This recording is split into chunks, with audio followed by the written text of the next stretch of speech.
Hey, what's up? Welcome back to Jackknife TV. The probably one of the only trucking channels that's super transparent because I want people to know how fun trucking can be, all right, and how bad you can mess up your financial future and your life getting into trucking, and then just making constant bad decisions.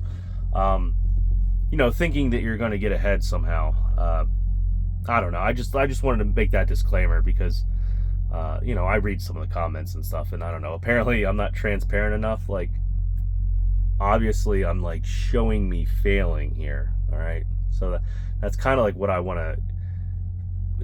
It's not what I want to put out, but it's what I'm going to put out because guys need to see this. All right, the smoke and mirrors game in the trucking game is, you know, top notch. All right, so guys are going to come out here no matter what and think they can make it in this market. All right, and you could. All right, if my costs were lower or your costs were lower, and you had good luck, because let me put it this way: even with low cost right now, if you weren't able to put a lot of money away, or you have some decent home expenses, or you're paying off debt that you built up,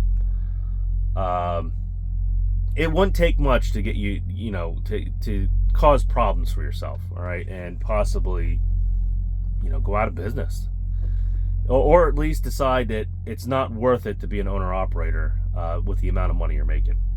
All right, since I'm being 100% transparent here, this since the beginning of the year, all right, I have been able to deposit $2,500 into my personal bank account since the beginning of this year. All right, I just got my settlement today from last week, and it was $900. All right, but that's how much money I was able to pay myself. All right, was $900. After I put money away for the truck payment and everything, that's how much I net, was $900 out of my settlement. So that being said, obviously I'm not doing too well. All right, I had with a snowstorm last week, and then I had a day where they, I don't know, I guess forgot or skipped over me for a load. And then the power was out at the house too, so I had to take care of that. So I missed 3 days last week, and then the loads I got after that were like those 100-mile jump loads that they have, where I get like $515 when I do those short hops, I guess you could call it. So yeah, I'm just being pretty transparent. I'm making less than minimum wage right now. So like I said, I'm being perfectly transparent here. I know I'm going to have guys come in the comments and say, don't listen to this guy or whatnot. I don't know why, because, well, like I said, I come on here and I'm transparent. All right. I'm sure this happens to other people on YouTube. They have weeks or 2 weeks or whatnot where they aren't making money, but they just, don't say anything about it and skip over that week, and then they show their settlements and stuff. Me, I'm not. I could care less. I'm not here to boast about how much money you can make in trucking. You can make money in trucking. I have done it before. All right, I have made some pretty good money in trucking before. But right now, the circumstances and the situations that I've put myself in, and I would say a little bit of bad luck, it's just it's weighing on me. All right, it's weighing on me financially, and worst of all, is weighing on me mentally. That's the biggest problem. And it's like I can't catch a break. Like now, I'm like, for God's sakes, apparently I can't drive. I don't know. I've delivered to that same warehouse 100 times, backed over top of that curb along with other people, and never ripped the bumper off. Then again, I've always been backing in. I mean, I don't know if you looked at my, if you go into my communities post, you'll see that I basically ripped the corner of the bumper off my truck, of my 2023 Next Gen.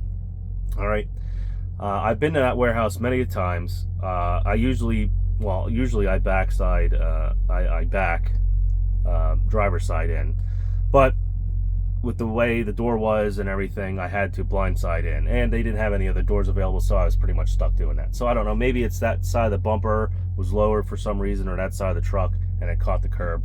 But I've literally backed over that curb about 20 or 30 times, like the amount of times that I've delivered to that warehouse. So I don't know. It's just a shitty warehouse. It sucks to back in, and I'm sure other people have ripped, as you can see, they've ripped the shit out of the curb before. So, I have guys in the comments saying things and stuff, and you know what? If it was me and I saw that, yeah, I'd be laughing and saying something to the driver, or I'd probably say the same damn thing. But sometimes you just have bad luck in trucking, right? You just have shitty days where things like that happen, all right? It's not necessary, you're not paying attention, it's not this, it's that, it just happens, all right? So, getting some of that out of the way, like I said, for transparency, that's probably going to turn into, I don't know, I would like to say I'm going to probably try to keep it down to like a $3,000 bill, but I'm worried about now brackets, if the brackets are different for the different bumper and stuff, and I got a hold of Kenworth and stuff, and it's the problem you have when you have a newer truck and it's a whole new body style or model, and things aren't the same as the older trucks.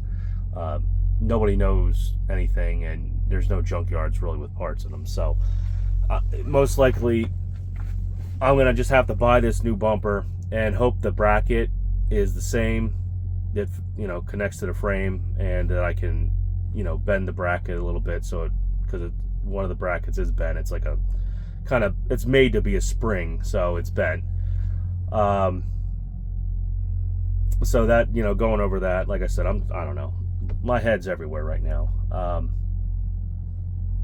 This is just me, trying to put out there what's going on with me right now, what's going on with Jackknife TV. All right, like I said, my production value here has gone drastically down the toilet. I don't even pull the laptop out anymore, put it that way. Let's see. Yeah, that out of the way. So yeah, I'm going to probably cost myself $3,000 or $4,000 here, which I'm probably just going to take the money out of the savings account and fix it, because either way, if I end up defaulting on this truck, I would like to not get sued for a bunch of other damage to the truck here, because I'm not saying that I am going to default on it, but that's definitely a possibility here. All right. Let's see what else. Oh, here you go. If you are an owner operator and you lease onto a carrier, make sure that carrier knows what the hell they're doing. I've been waiting over an hour now, probably an hour and a half, for a Capstone Lumper relay code. There's 3 dispatch numbers. 2 dispatch numbers are busy. They've been busy now for an hour. The third one just rings and rings and rings until it goes to some voicemails, or not even literally voicemail, just saying, sorry, we can't pick up, bye.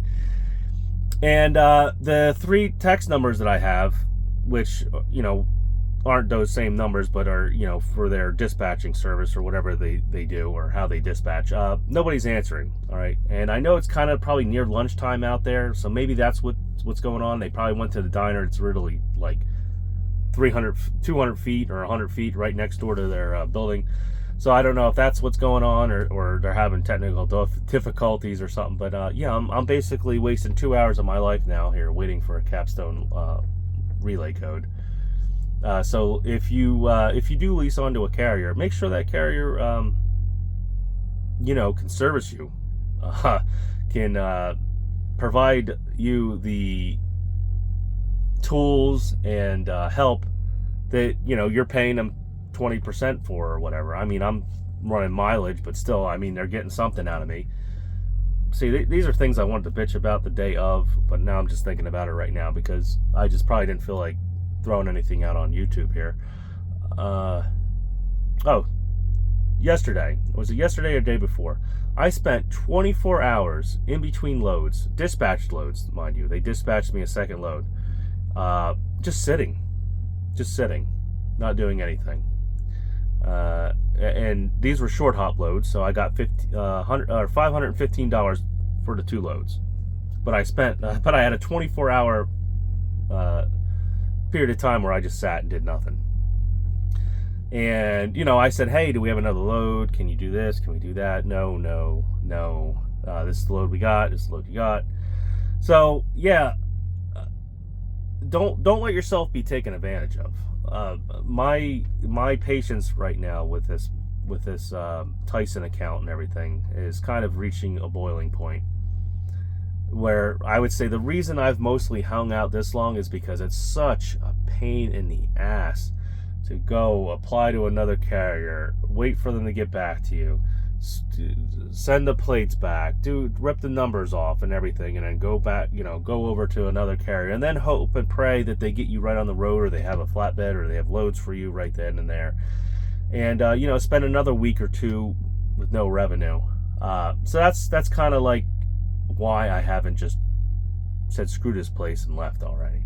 That, and because technically when things are going good here, it works out great for me, because it's right around the corner of my house, the warehouse. Pretty much it's a 30-minute drive. I was able to get home a lot. I pretty much had the weekends off, there a couple months ago, when this place just, I don't know what happened to it. And that's what can happen in trucking. You think you get a dedicated account, you're with a big company, their food, what's going to happen? Well, you never know. They could hire more drivers, buy more trucks, which I think is kind of what's happening. They could have a new carrier come in and undercut you, and you just turn into the carrier that does the stuff that doesn't pay attention or not. Oh, that too. I might not even get detention on this freaking stop, because sure, for me it was an appointment. I had a 5:30 appointment here, all right, where I'm at right now. So yeah, I'm gonna bitch about this too, even though it doesn't make any sense or connect to what I'm trying to say. I had a 5:30 appointment here. Well, I get the paperwork from the guard check and everything, and come to find out this is first come, first serve. 5:30 is when they start. Well, it took them like 7 or 8 hours to get me out of here. All right. Am I going to be able to claim that 6 or 7 hours? I don't know. That was the warehouse calling, asking me asking me if I'm going to pay the lumber. All right. Which, yeah, I told them, don't worry. I said I'm going to pay it. Just waiting for the relay code. All right. So yeah, detention time here. I'm probably going to not get detention time, because technically this is a first come, first served facility. Unless Tyson's just going to pay it for the hell of it, or they have some kind of agreement here with them, I'm probably going to lose out on $300 worth of detention. Yeah, so yeah, I'm a little irritated today. Just a little irritated about a lot of stuff. Kind of, if you really kind of want to put it into perspective, I'm kind of a little bit like stuck in a catch-22. I'm going to basically have to lose more money or spend more money to hopefully change what's going on right here with my situation. But I don't know. I've talked enough. It's probably like 17-minute video. So I'm just going to throw this out there, and yeah, this is trucking, or at least trucking for me. So don't do what I did. Don't get yourself saddled. Yeah, what do I want to say? Saddled in debt. Just don't keep making random mistakes and random decisions without thinking them out. Like thinking the worst case scenario out, and just coming to a agreement with yourself, I should say, about how bad things can get. Because look how bad everything has got. So why would I not make the assumption that something would happen with this dedicated account? It's just, it is what it is. So it's Jackknife TV. If you like the inherently horrible content I'm putting out here right now, smash the like button, hit subscribe, and yeah, Jackknife out.